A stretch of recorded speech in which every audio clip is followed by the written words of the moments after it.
Hello बच्चों, ये है आज का स्टोरी टाइम। आज की स्टोरी है विवान और एलियन। तो सुने कहानी। अर्थ से बहुत दूर एक प्लेनेट है जिसका नाम है प्रॉक्सिमा सेंचुरी। साइंटिस्ट को लगता है कि हो सकता है वहाँ पे भी अर्थ जैसी ही लाइफ हो, मतलब हमारे जैसे लोग हों वहाँ पे। पर आपको पता है वो लोग जो कि अर्थ पे ना रह के किसी और प्लेनेट पे रहते हैं उनको हम क्या बोलते हैं? एलियंस। अभी तक ये पक्का नहीं पता किसी को भी कि एलियंस होते हैं या नहीं होते, पर काफ़ी साइंटिस्ट और काफ़ी लोग ऐसा मानते हैं। तो आज की हमारी स्टोरी ऐसे ही एक एलियन के बारे में है। प्रॉक्सिमा सेंचुरी पर एक बच्चा है, फोकस। फोकस बहुत शैतान बच्चा है। तो प्रॉक्सिमा सेंचुरी की जो साइंस और टेक्नोलॉजी है वो हमारे प्लेनेट से बहुत आगे है। वहाँ पे बहुत सारे लोगों के पास स्पेस क्राफ्ट है अपना अपना। तो होकस एक बार अपने पापा के स्पेस क्राफ्ट के अंदर खेल रहा था, जबकि उसके पापा ने उसे इतनी बार मना किया था, बेटा स्पेस क्राफ्ट में नहीं खेलना, कोई बटन्स नहीं दबाने। पर होकस मानता ही नहीं था।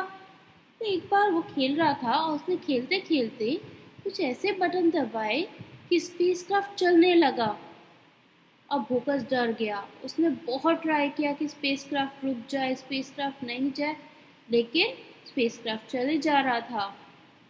और स्पेसक्राफ्ट चलते चलते अर्थ पर पहुंच गया। अर्थ पर पहुंचने के बाद स्पेसक्राफ्ट एक जगह पर रुक गया। फोकस ना मन ही मन प्रे करने लगा, काश मैं अपने प्लेनेट पे ही हूँ, काश मैं अपने घर के आसपास कहीं पे रुक गया हूँ। स्पेसक्राफ्ट के रुकने के बाद दरवाज़ा खुला। फोकस ने अंदर से ही झांका तो ये तो उसका प्लेनेट नहीं था। वो थोड़ा डर गया। जिस घर के आगे ये स्पेसक्राफ्ट रुका था वो घर था विवान का। विवान ने खिड़की से देखा, अरे ये क्या है। वो जल्दी से भागा भागा बाहर आया। फिर चारों तरफ से उस स्पेसक्राफ्ट को देखा। उसे लग तो रहा था ये कुछ डिफरेंट चीज़ है, ये स्पेसक्राफ्ट जैसा है, पता नहीं ये कहाँ से आ गया, क्या है ये। तभी उसमें से फोकस बाहर आया। उसने विवान को देखा। विवान ने उससे पूछा, हेलो, तुम कौन हो? पर फोकस को समझ ही नहीं आया, क्योंकि फोकस के प्लेनेट पे जो लैंग्वेज बोलते थे वो डिफरेंट थी। फोकस ने अपनी लैंग्वेज में बोला, टेन टन टून। पर विवान को कुछ समझ नहीं आया। अब दोनों एक दूसरे से बात नहीं कर पा रहे थे। तभी फोकस को कुछ याद आया। उसके पापा ने उसको अपने पिछले बर्थडे पर एक वॉच गिफ्ट की थी। उस वॉच से कोई भी लैंग्वेज आइडेंटिफाई हो सकती थी और वो लैंग्वेज बहुत जल्दी से फोकस को वो लैंग्वेज सिखा सकती थी। तो फोकस ने फटाफट अपनी वॉच की सेटिंग चेंज की और फिर विवान की तरफ देखा।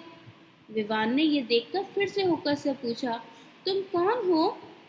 इस बार वॉच ने लैंग्वेज आइडेंटिफाई कर ली और फोकस को वो लैंग्वेज सिखा भी दी। तो फोकस ने इस बार रिप्लाई किया, मेरा नाम फोकस है, मैं प्रॉक्सिमा सेंचुरी से आया हूँ, मैं कौन से प्लेनेट पे आ गया हूँ?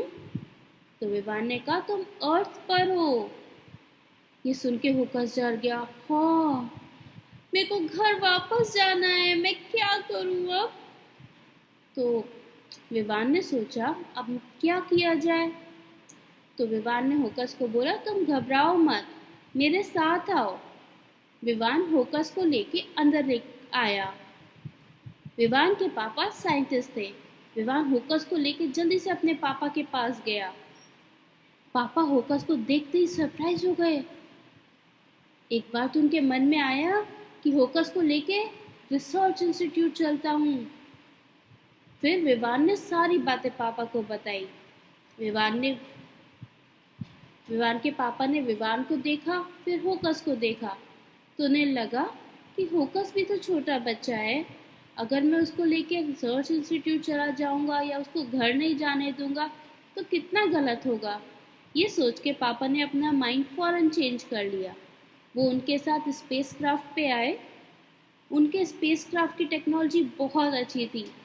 उसको देख के पापा ने पता लगा लिया कि इसको वापस होम प्लेनेट पे जाने के लिए कैसे प्रोग्राम किया जा सकता है। और विवान के पापा ने उस की सेटिंग होम प्लेनेट पे वापस जाने के लिए कर दी। फोकस इस बात से बहुत हैप्पी हो गया।